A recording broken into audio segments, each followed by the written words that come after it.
we got to this point with the firehouse. Got the walls all glued in. Had a little problem with the warpage still. Um, I checked them earlier and I thought they were okay, but then once I got it together, I ended up with a little bit of warp on the bottom of here. But this is the back part of the building, so I'm not really gonna worry too much about it. I mean, this is gonna be kind of in the background anyways. And once I get it painted and detailed and everything, it should be just fine. I mean, I've seen some pretty warpy brick walls.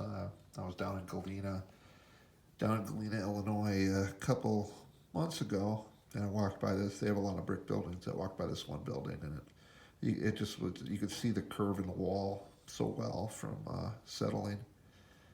So I'm not really going to worry too much about that. These they do say that you really should fit them carefully before you glue them and sand them down. And I did. I did sand them down, and I thought I fit them together fairly carefully, but I'm still having. I got a couple small spots where it wasn't quite right. I should have done a little more filing, a little more sanding on this, but I think, once I get it painted, it's not going to be that obvious. It's a nice thing about making mistakes on stuff like this on these buildings is that you can always cover up your mistakes with paint or putty or sanding and filing. It's never a lost cause. What I did on the inside is I reinforced it with solid strips of styrene all the way around. This will also act as a support for the roof. I mean, they gave me, in the kit, they give you some pieces of styrene to hold the roof up, but they're not as robust as these.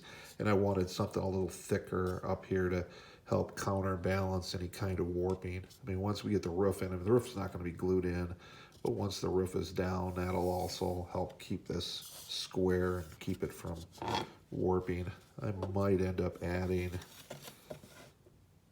I would have added more like across here, but with the garage doors being able to be opened and the track is like right there, so we're just not going to do that because that'll block in there. So hopefully this will be sturdy enough.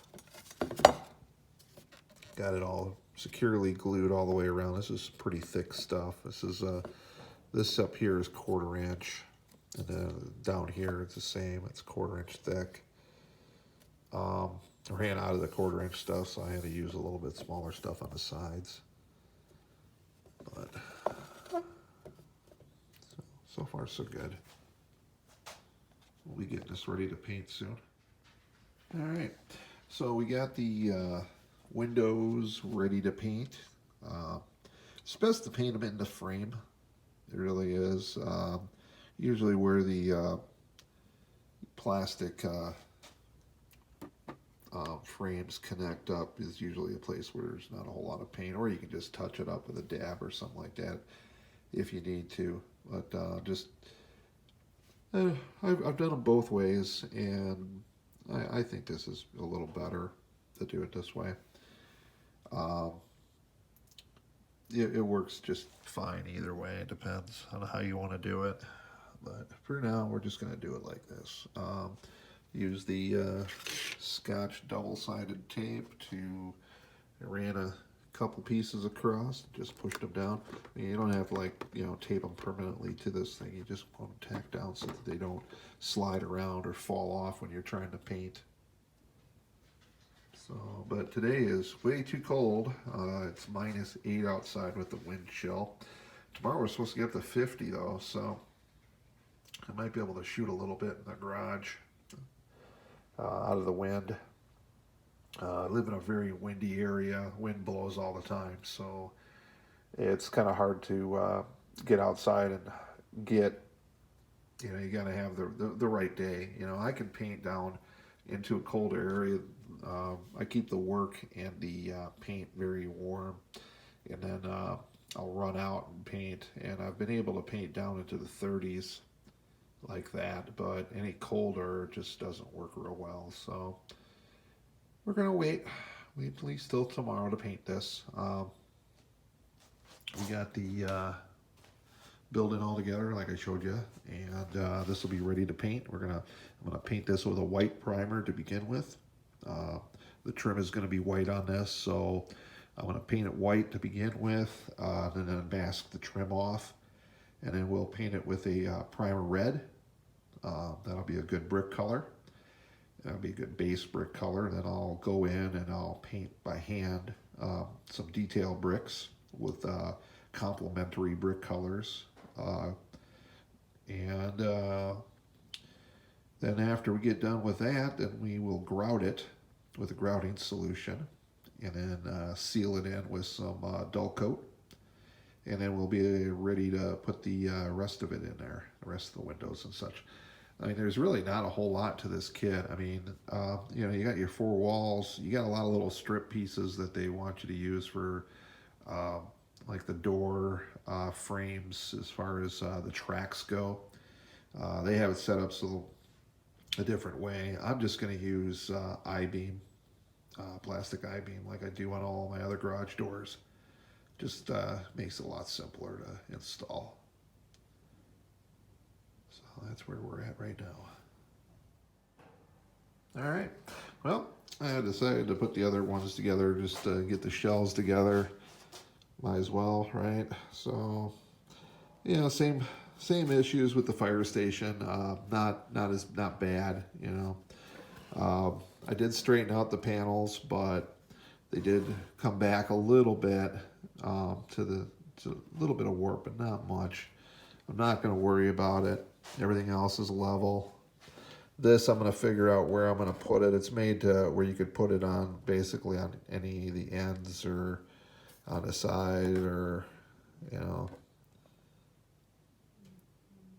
you could put it pretty much wherever you want it. So I'm going to figure that out once I get it on the site. And then over here, this is the building that was really severely warped. You know, the panels were warped. You know, I got most of the warp out of it, and putting it back together, and then we'll paint it and finish it. Same thing in here. Added some reinforcements across the top and the bottom. A few patches along the seams to, you know, keep it from. It'll be a little bit harder to break apart than it was last time. Also, I'll put a few guides in for the walls when I put them in. It'll make it easier when I put the walls together. All right, well, got the buildings together. I don't have the little addition on the side there glued on or anything yet. I just have them basically just the outer walls put in. But I wanted to see before I started finishing how they were going to look on the site that I was going to put them, and that's where the factory is going to go. And originally I thought about like doing a building across the whole back of it, like a kind of almost like a wall, to, you know, block the view behind it. But I don't really have a lot of width. I have 2 feet to work with. It seems like it might be a lot, but it's really not. So I fiddled around back and forth with the buildings, just, you know, how I'm going to put them on the lot. The green is that's just temporary. I just taped that down just to have something on there so it wouldn't look like a bare piece of wood. But once I get going back there, that lot's going to be, I believe it's going to be gravel. I'll probably make the lot gravel back there. It'll be a big gravel lot. There'll be a fence around it. We're going to put a fence, you know, between here and the restaurant, donut shop, and gas station. There'll be a fence that'll go around the outside perimeter here. And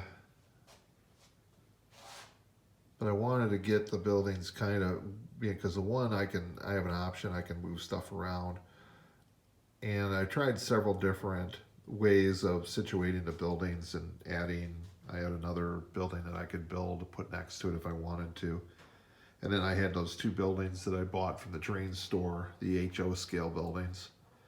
And so I tried those in there, different ways of, um, different ways of laying them in there, and different configurations. And I think this is the best. Um, I think, I have to lift the building up just a little bit to get it to kind of look a little more prototypical, or, to make it look equal almost. Because I want this to be like an old building with a newer building attached to it. And the HO scale building, when it was sitting low without any kind of lift on it, it looked just a little bit small, not by much, and I don't think people would really notice, but to me, and it just didn't seem even enough. I don't know. This is my OCD kicking up a little bit, but um, so I'm gonna put a lift up underneath it to get it up onto grade, and I think this is gonna be the layout. And I just need to get I was gonna get a couple smokestacks, and I'm gonna have a few tanks, chemical tanks with some piping. Of course, it's all gonna be lit up, and I have the Acme sign that's gonna go on top. Let's see here. And then in the front, we're going to have a parking lot for, so people can come to the office, or for employees to park. So that'll be in the front. There'll be a sidewalk there. Um, so that's just not finished. It looks weird. I know it's got a flat carpet mat down there, but that's all temporary. And then across the street, we're going to put the fire station. There's the fire station. And I was thinking too of having the fire station closer to the gas station, so that I'd have room maybe to put I was thinking maybe trying to stuff a Coca-Cola bottling company kind of in there and into the lot behind here. And I think that's, messing around with it, I think it's just going to make it look crowded. And I want to have some space between the buildings. I really don't want the buildings just packed in there. I want to have it look natural, as natural as I can have it, close to what real life would be like. So what we're going to do with the fire station, I think the fire station is good where it's at there, and we'll have a parking lot around it, and then behind it, where these cars are back in there, we're going to have some trees. So that'll break up that space a little bit in there. Then moving down here to the back lot of the car lot, I wanted to put a building in for truck sales and like truck service and body shop, just because that lot back there just looks so big and empty with nothing in there. And so we're going to put a wall up, typical of a lot of dealerships. They'd have walls, and there'll be like, some advertising on the walls. So we're going to wall in on all three sides like that is back there. I just have that set up there. In the box and gas station are just kind of stand-ins, to give an idea of the size and layout that I'm kind of going for. So we're going to have a fence to run down here. We'll have a fence run down there, and this will all be finished. So this will all end up, on the same grade. There's not going to be a big bump there. And I have lights for the parking lot that we're going to be putting in. The building will be lit up, of course, as they all are. Moving down here, this is going to end up being where the bowling alley is going to go in. And the bowling alley is going to be one of those buildings where it's going to be kind of half on the diorama, and the other half is going to be left up to your imagination. It's just going to be kind of a transitional. If I made a full building, full size width building, I really wouldn't have that much room for a parking lot. And again, I don't want it to seem crowded. So I think that's kind of the layout we're going to go with. And the bowling alley building is going to be pretty long. Bowling alley is 60 feet long in real, and so that's right around a foot long just for the bowling alley itself. And then of course you got the mechanical room, and then you got to have the lounge and everything. And I try to make my buildings real, so that's gonna just an approximation of the size. We'll put some trees up over there in the back, and I'm gonna have like a row of trees behind the buildings here. and that'll kind of break this up a little bit. Fill it in a little bit. Again, that's just a grass mat. So then we got the signs in on the car wash, which I showed the other day. And yeah, just got a fence. I need to get the materials, but I'm going to put a chain link fence across here and another one across here. Still got to put some hedges, bushes around the bottom of that, make that look a little neater over there. Yeah, so we're coming along. The next area that I'll get done is where the fire station and the factory is, and then we'll work our way over this way, finish that up, and then we're going to hit that last 8 feet down there to make this 32 feet. That last 8 feet is going to be a bit denser. That's where the taco shop's going to go. I'm going to have, I believe, I'm going to do a Goodyear tire store. Miller Engineering just came out with a really cool Goodyear sign that I think will look awesome out here. And then the corner where that blue or that green box is where the Shell station's going to go. Behind that's going to be a couple bars. And then that next block is going to be like where a taxi company, maybe another bar, a couple maybe small shops of some sort. And then I'm going to do on the main street here, I think I'll do the White Castle that I got from my buddy Jim on the corner. And then next that's going to be a plumbing supply store because Miller Engineering's got a really cool sign. And also next to that, I think we're going to put a equipment sales place because Miller Engineering's got a really cool sign. I do base some of my decisions on the coolness of the sign from Miller Engineering or what I can build yet. Speaking of building signs, I still have to take care of the Chevrolet dealership here. I do have plans. I've already talked to my buddy Dave at Dave's Decals about some 3D work. He's been doing signs. In fact, he made those car wash signs for me down there. And so we're going to see what kind of magic he can come up with. And I'm going to add a little magic of my own, and I'm going to try to come up with a neon Chevrolet to put up on the sign. So this whole sign is going to look totally different. I want it to be over the top, like the signs from the 60s car dealers, where they're like 40 feet in the air and just covered in lights and neon. I really want it to stand out from the crowd, so to speak, through here. So that's where we're at on this stuff. I got to do a lot of finishing work. Tomorrow it's going to get up to 50, so I'll be able to, it's going to be windy, unfortunately, but I can kind of paint in the garage when it's that temperature. So we're going to give these guys a good coat of brick red. I got a lot of windows and other accessories that I need to paint. So tomorrow's going to be a big paint day, I think, because it's going to be the only day I'll be able to.